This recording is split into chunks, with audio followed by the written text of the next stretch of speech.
none of them was aware of, first of all, these Kenyans being in Uganda and where they were. But I think the right minister to give us an update is the Minister of Internal Affairs when he comes.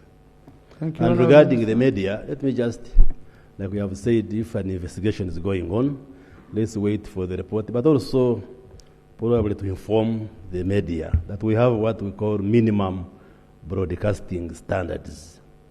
And all media houses and media practitioners are required by law to observe those standards. And if there is a breach of any of the standards, then action is taken. Because we have freedom of the press, just hold on, we have freedom of the press, but we don't operate in a vacuum. That if there is a breach of any of the standards, then also the state takes action. But let's wait for the investigation, and then the findings will be shared with the public.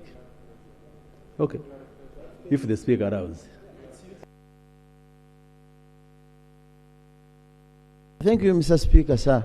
And I want to thank the Honourable Minister who recently lost the Vice President position for NRM. And I found him here in the 11th Parliament. I think, Honourable Ssewungu, that's not how you welcome a colleague who has given way. No, okay, Mr. Speaker. Can be better. I seek for indulgence, Mr. Speaker, but I saw him smiling, and indeed I thought it was not attacking him. Mr. Speaker, sir, you see why I'm saying this clarification. We are getting a slow but sure dose on media houses, and it's very dangerous. Your own statement says their codes of conduct, how they are supposed to operate. And indeed, when you hear what the speaker has stated with the investigation, my leader of opposition, and their side, there's something challenging. Why don't you come out as you, Minister of Information, you tell us the particular people who are not supposed to be reported on in this country. You say if you write about this one, you write about Ssewungu, you write about Chris Baryomunsi or anybody, that is a breach of minimum standards of media houses. That will solve problems. Because we know, Mr. Speaker, the president stopped the national media houses from covering them. But remember, most of you government officials, most of you go to Aga Khan hospitals in Kenya, and it's still nation media house running those hospitals. So as you continue harassing them, you must be very careful about them as you get to their other services. So if you know that Ssewungu, particular person, once is reported on by national media house, that is a breach of his duty of conduct and is going out below the minimum standards, it will solve problems. I am missing a national media house here, NTV here. I want them to cover me. Not because I'm very ugly, but because I'm speaking sense. So if you continue getting that slow but sure dose, Mr. Speaker, picking Ssewungu, you wrote about him, because in news, when I bite a dog, it makes news. But if a dog bites me, it doesn't make news. That's what happens with the social media houses. You are blocking them this side, but other media houses are giving the same stories. And the fact, imagine my mother at 73 is complaining about NTV. The priests are asking us about the same. You were Catholic as well. The Muslims are asking about the same. Everybody. And the answer is, Mr. Speaker, come to us, members of Parliament. What have you done? Mr. Speaker, it is your chair there, sort of this halabaloo, this challenge. No, but I think it is two-way, Honourable Ssewungu. I read a statement from Nation Media yesterday. It wasn't also helpful. Because they said they are unstoppable. Okay? And they said they are unstoppable. They said they are doing whatever they want to do. So if you're able to operate, accessing what you want to access, why are you insisting that you want to be here? You are unstoppable. So I think we need restraint from both sides. It can't be just one way. You have a situation, but you want to come out, you're very instructive, you are attacking individuals, it's not helpful. Whenever, to me as a person who believes in peace and talking to each other, that's not how you talk to each other when you have a situation. I think what nation needs to do, it needs to engage. We have many media houses that have engaged, and they are doing their work freely.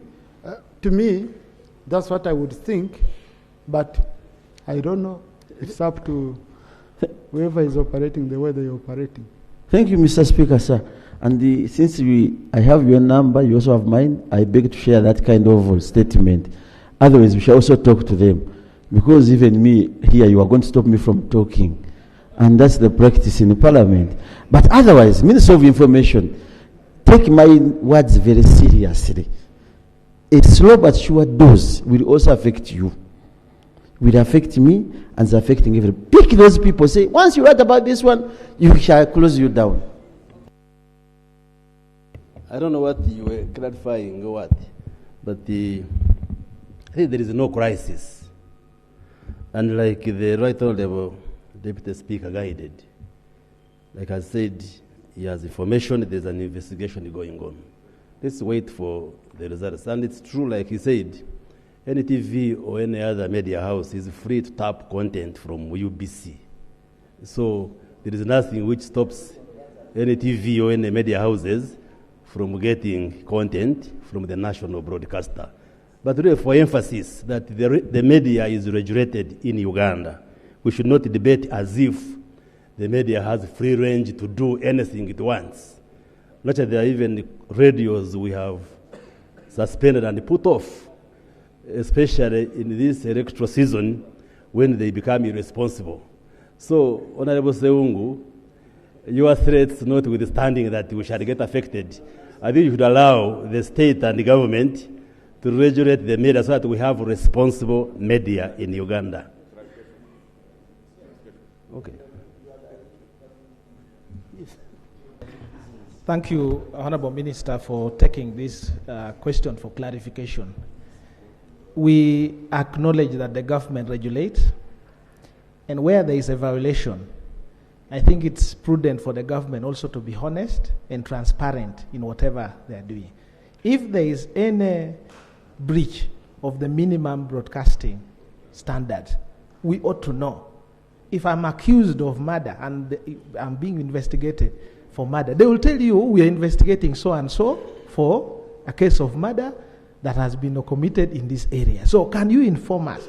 Can you now clarify which particular minimum broadcasting standard was violated by the Nation Media Group? And if amongst the sanctions available to you, which was passed in law, it's a blackout from Parliament, why would you allow them to continue doing other coverage, and then you single out only Parliament, which is the epicenter of governance of this country, and you say we are banning them? Would you clarify particularly which minimum broadcasting standard and your choice of sanction?